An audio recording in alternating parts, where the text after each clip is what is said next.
Bayu, tadi kamu cerita bahwa kamu dulu sekolah di SMK, Ya. jurusan animasi, Ya. kemudian merintis karir dan masuk ke profesi sebagai konten kreator, ya, mengkreasi konten-konten untuk dimainkan di video-video, kemudian belakangan jadi film, ya. Ya.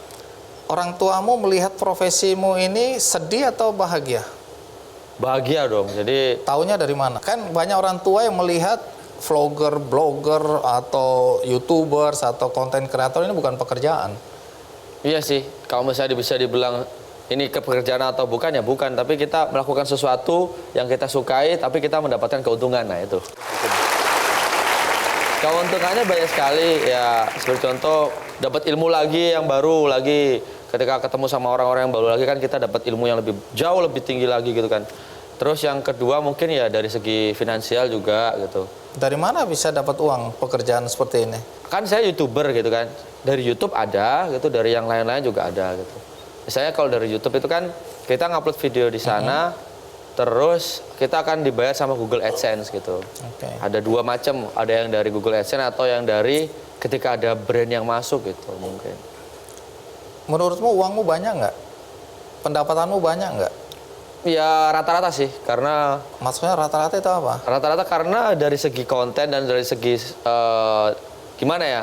Karena saya ada di Jawa Timur, jadi rate card saya itu yang paling standar-standar aja gitu. Red card. Red card, tahu nggak Iya. red card teman-teman? Coro Jawane apa coro Jawane? Daftar harga. Daftar harga. Tapi boleh tahu nggak angka berapa sebulan gitu? Atau gini lah, kalau kamu malu menyebutkannya, kalau kita makan enak terus-terusan tiap hari di restoran 1 bulan penuh, terus kita nonton, kita beli baju, ini baju kamu beli atau pinjam? Beli dong. Beli baju seperti ini misalnya ya, masih ada sisa untuk ditabung nggak? Masih. Berarti kaya kamu ini ya? Iya. Alhamdulillah disyukuri. Nah, ini soal jatuh bangun tadi ya. Banyak anak-anak muda tidak mau melalui proses jatuh bangun ini. Mereka mau hari ini bisnis, besok bangun tidur langsung kaya raya. Iya. Ya. Hari ini bikin vlog satu, besok bangun tidur langsung terkenal Iya. seantero dunia. Itu kan mimpi ya, tidak pernah terjadi seperti itu ya. Kamu sendiri kan melalui tahapan-tahapan jatuh bangun tadi ya. Nah, cerita soal filmmu itu. Oke. Katanya pernah ditolak berkali-kali tapi kamu pertahankan. Ada yang mau terima tapi harus diganti bahasanya ya. Iya. Gimana ceritanya itu? Itu sempet di kayak ya nggak mungkin lah ini bakal berhasil, ini kan bahasa Jawa doang. Kamu mengerucut sekali Bayu. Sementara kan industri film di Indonesia itu harus yang gini, harus yang gini, harus mengikuti pasar. Nah aku mikir kalau misalnya aku mengikuti pasar, ya aku nggak akan berkembang gitu ya. Aku akan mengikuti main di zona nyaman ini gitu. Jadi sempet ditolak kanan kiri kan, kalau misalnya saya kan bikin ceritanya dulu itu Bang. Jadi saya udah kelar ceritanya, saya kasihkan ke PH-PH. Reaksi mereka? Nggak ada, nggak kayak aduh nggak mungkin ini berhasil Bayu. Ada yang sampai dilempar naskahnya, nggak dilempar kayak gini kayak ada nggak berhasil gitu. Waduh ya udah deh. Itu berapa kali ditolak gitu ya? 3 kali, saya nggak sebut PH-nya apa ya, pokoknya A, B, C gitu. Kok kamu masih nekat terus? Kalau aku udah males, aku Jangan malu. dong. Kamu nggak punya Kalau saya rasa malu berarti ya? bukan saya yang punya rasa malu, kalau misalnya saya nggak berhasil merealisasikan ini, saya lebih malu lagi gitu kan. Jadi saya lebih baik total aja gitu kan. Sampai akhirnya saya ketemu sama salah satu PH yang mau merealisasikan film ini. Jadi akhirnya dikasih budget untuk mengerjakannya semuanya. Dan itu yang momen yang paling mendebarkan itu adalah ketika film saya ditonton oleh orang yang di luar zona nyaman saya, bukan orang yang berbahasa Jawa gitu kan. Nah, ketika hari ketiga itu ke Jakarta, itu saya berdebar sekali. Waduh, ini nanti diterima sama gimana? masyarakat nggak ya? Gimana? Nah, di Epicentrum. Oke, terus Pada waktu reaksi penonton gimana? Nah, pada waktu nonton, ternyata mereka suka. Setelah selesai nonton, saya tanya satu-satu, kalian bisa menikmati? Ya, saya menikmati. Kalian bisa menikmati? Ya, saya menikmati. Ditambah lagi, saya senang sekali pada waktu, kan 2 kali kloter kan, kloter pertama, kloter kedua. Kloter keduanya saya ditelepon sama Pak produsernya, Bayu, Pak Muhadjir, Pak Menteri Pendidikan dan Kebudayaan Republik Indonesia datang gitu. Wah, saya senang sekali. Pada waktu itu Pak Muhadjir datang untuk nonton. Itu. Baik ya, mudah-mudahan datang karena mengapresiasi bukan karena kasihan ya. Oke, Presiden nonton, artinya sukses dong film ini ya. Ya, alhamdulillah sukses Bang. Reaksi Presiden waktu itu nonton pakai bahasa Jawa gitu apa katanya? Nah, ini yang saya suka dari Pak Jokowi, saya sangatlah takjub sekali bahwa beliau bisa menerima intisari dari film ini tanpa saya bercerita langsung. Beliau bilang pada waktu saya nonton, Bayu bagus filmnya. Saya nggak usah nonton subtitlenya, saya bisa paham gitu kan. Karena iya. Uang orang Jawa. Belum selesai ngomong. Aduh. Belum selesai ngomong. Oh iya. Belum selesai ngomong. Saya tanpa melihat Nggak ada yang bantah di sini. Iya. Terus? Saya tanpa melihat subtitlenya saja saya sudah bisa nonton dengan nyaman gitu kan. Tapi syukurlah kamu beri subtitle. Kamu beri subtitle bahasa Indonesia agar saudara-saudara kita yang jauh dari Kalimantan, dari mana bisa nonton semuanya, bisa menikmati film kamu ini. Dan saya harap kedepannya bermunculan juga film-film berbahasa daerah yang lainnya. Agar yang saya bilang tadi itu, jadi visi misi saya sudah terbaca oleh Bapak gitu loh. Tapi omong-omong, kamu baru-baru terpilih sebagai duta SMK ya? Iya, alhamdulillah. Wah, kita berikan selamat dong. Baik. Terima kasih. Duta SMK itu tugasnya apa? Jadi Duta SMK juga saya akan datang ke beberapa sekolah yang revitalisasi, SMK yang revitalisasi. Semua SMK itu ada yang animasi, ada yang kayak abang, kayak mesin dan segala macam. Itu semua per tahunnya itu akan ada lomba kompetensi siswanya. Jadi siswa SMK. Dan sekarang tahun ini diadakan di Lombok, di Mataram. Itu semua SMK di seluruh Republik Indonesia datang dan mereka saling beruji kompetisi di situ. Jadi di situ saya mewawancarai 1-2 orang siswanya bagaimana bisa ke sini. Jadi mereka yang ke sana itu adalah yang terbaik di pokoknya di jurusannya, di bidangnya. Dan mereka di sana pun juga akan berkompetisi lagi dengan yang lain-lainnya juga yang lebih baik, yang lebih baik. Jadi itu menurut saya adalah acara yang bagus sekali. Jadi kita bisa memamerkan bahwa lulusan SMK ini juga udah terampil gitu loh. Kita lulus bukan kita cuma tahu tentang matematika bahasa Indonesia, tapi kita juga tahu tentang keahlian kita. Misalnya saya animasi, saya sudah punya animasi nih, sudah punya ilmunya. Dan saya pun juga nggak ikut orang, saya cuma meluapkan saja ilmu-ilmu saya tadi, saya upload di YouTube, akhirnya jadi seperti ini.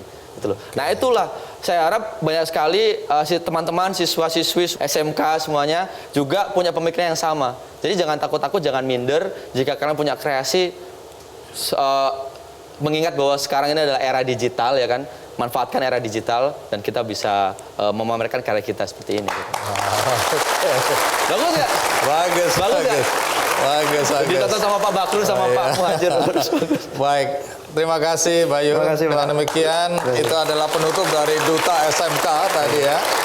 Terima kasih dan semoga tambah sukses ya. Ya, terima kasih. Ya, kita berikan aplaus untuk Bayu Skak. Terima kasih.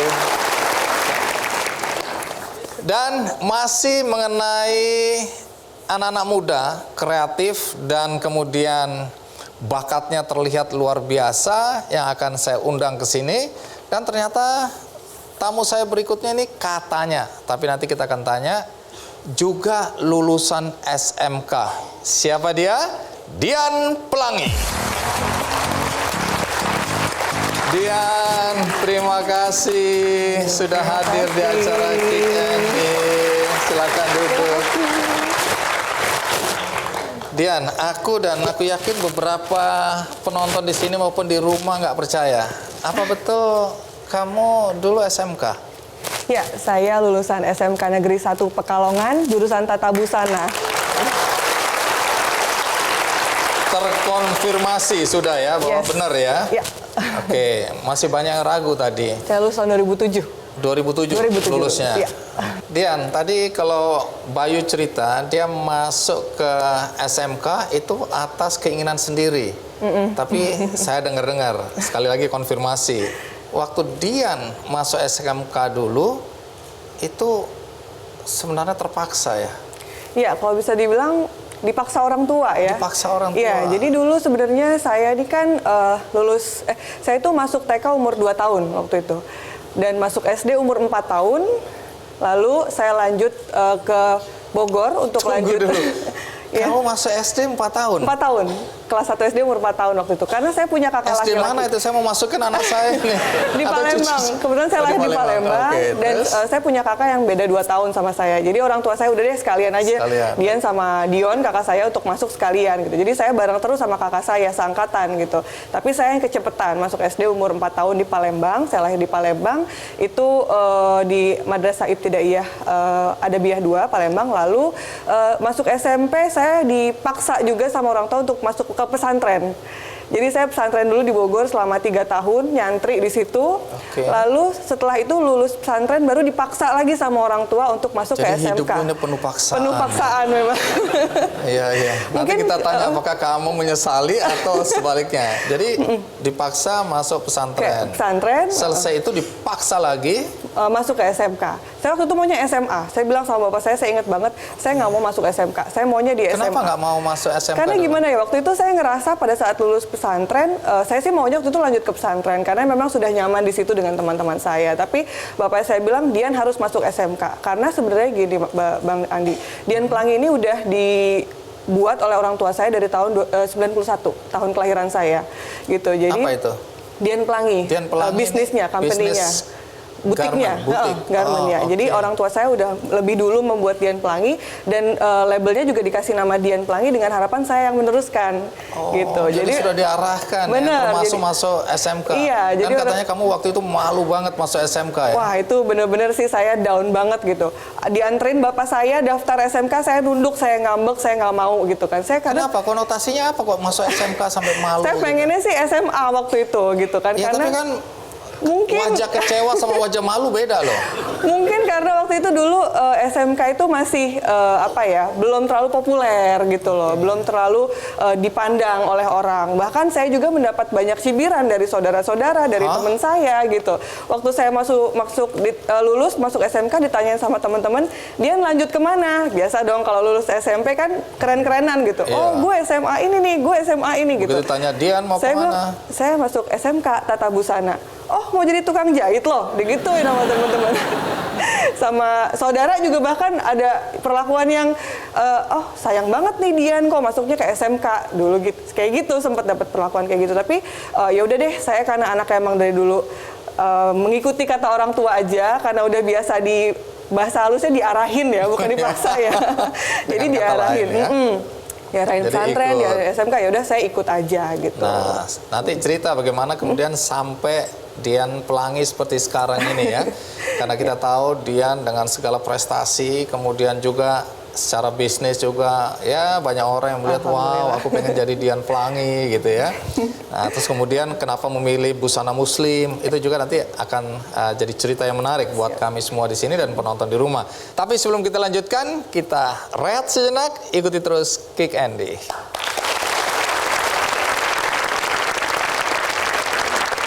Teman-teman SMK jangan diikutin ya. Kadang tuh jahitan saya kasih ke tukang jahit gitu loh. Tolong dijahitin ya gitu. Tapi jangan ditiru ya. Berarti kamu bisa sukses ini sebenarnya gara-gara Hasil ini. tukang jahit itu.